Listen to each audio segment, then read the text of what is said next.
Umanyane Phahloli oneminyaka engama-20 ubudala noDiketseng Ratsiu oneminyaka engama-24 ubudala kuthiwa ibingabahlobo abakhulu.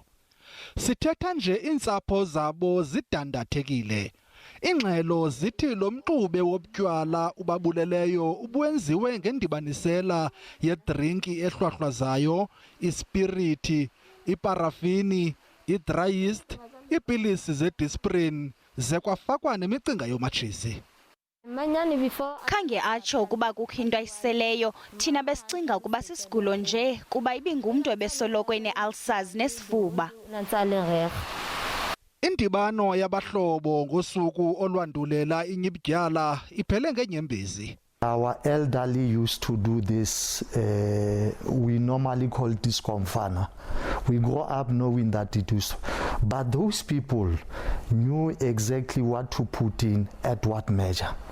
So it's important, whatever that you do, if you want to try it at home, make sure that you know exactly what you are doing. Ukanti amalungiselelo omngcwabo ayaqhuba sithetha nje yaye ngokwezicwangciso siza kungcwatywa kwiveki ezayo esisibini.